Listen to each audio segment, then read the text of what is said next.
శ్రీ అంకాల పరమేశ్వరి అమ్మవారి తిరునాళ్ళ సందర్భంగా ఇంత చక్కటి విద్యుత్ ప్రభ నిర్మించినటువంటి కొచ్చెల గ్రామ జనసేన పార్టీ నాయకులకు, జన సైనికులకు, వీర మహిళలకు, ఈ కార్యక్రమంలో పాల్గొన్న మీ అందరికీ, ఈ కార్యక్రమాన్ని చక్కగా శాంతి పద్ధతులు ఏర్పాటు చేసినటువంటి పోలీస్ శాఖ వారికి, ఆంధ్రప్రదేశ్ డిప్యూటీ సీఎం శ్రీ కొణిదెల పవన్ కళ్యాణ్ గారి తరఫున, ఆంధ్రప్రదేశ్ ప్రభుత్వ చీఫ్ విప్ శ్రీ జీవేంద్ర గారి తరఫున హృదయపూర్వక ధన్యవాదాలు తెలియజేస్తా ఉన్నాం. మనకి స్వాతంత్రం వచ్చి సుమారు 79 సంవత్సరాలు అయింది. ఇప్పటికి సుమారు 17 పై మందిగా ముఖ్యమంత్రులు మారారు.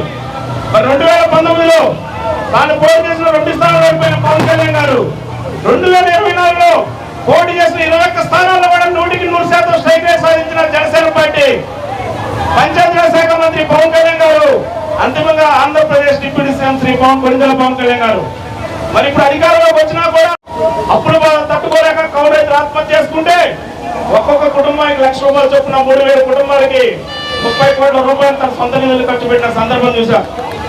అదే 2020లో ప్రపంచమంతా కరోనాతో గడగడ ఆగిపోతా ఉంటే మన పవన్ కళ్యాణ్ గారు ప్రధానమంత్రి సహాయ నిధికి ₹1,00,00,000, ఆంధ్రప్రదేశ్ ప్రభుత్వానికి 50 లక్షలు, తెలంగాణ ప్రభుత్వానికి 50 లక్షలు, అంతిమంగా ₹2 కోట్ల దాన ధర్మాలు చేసిన సందర్భం చూశాం.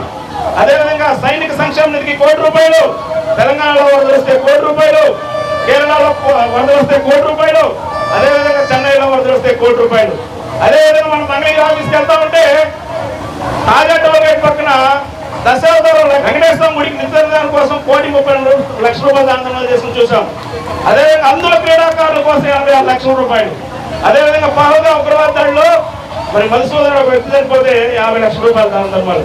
ఈ విధంగా చెప్పుకుంటూ పోతే పవన్ కళ్యాణ్ గారు పిఠాపురం ఎమ్మెల్యే గారు తాలూకా అక్కడ పవన్ కళ్యాణ్ గారు మరి తల్లిదండ్రులైన అనాథ బిడ్డ చదువుల కోసం ప్రతి నెల ఒక్కొక్క 5,000 చొప్పున 43 మందికి ₹2,15,000 సంతృప్తి ఇవ్వడం చూస్తాం సోదరులారా.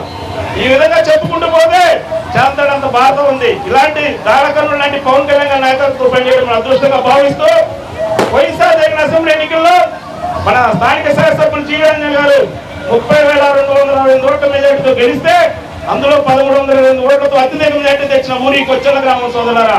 అందుకు జనసేన పార్టీ విశేష కృషిని జీవేంద్ర గారి తరఫున హృదయపూర్వక ధన్యవాదాలు తెలియజేసుకుంటూ అదే ఉత్సాహంతో, అదే ఊపుతో, అదే సమన్వయంతో రాబోయే స్థానిక ఎన్నికల్లో కూడా తెలుగుదేశం, జనసేన, బీజేపీ సమన్వయంతో పనిచేసి మరొక 15 సంవత్సరాల కూటమి తిరుగులేదని చెప్పి నిరూపిస్తూ మరొకసారి పవన్ కళ్యాణ్ గారి కోసం చక్కటి విద్యుత్ ప్రోగ్రాం ఏర్పాటు చేసిన మీ అందరికీ చక్కటి పర్ఫార్మెన్స్ చూస్తున్న డాన్స్ పార్టీ బృందాలందరూ కూడా పవన్ కళ్యాణ్ గారి తరఫున, ఉమ్మడి గుంటూరు జిల్లా తరఫున ప్రత్యేకించి వరుసగా 5వసారి జనసేన పార్టీ తరఫున ఇంత చక్కటి విద్యుత్ ప్రోగ్రాం నిర్మిస్తున్నటువంటి కొచ్చెల గ్రామ జనసేన పార్టీకి హృదయపూర్వక ధన్యవాదాలు తెలియజేసుకుంటున్నాను.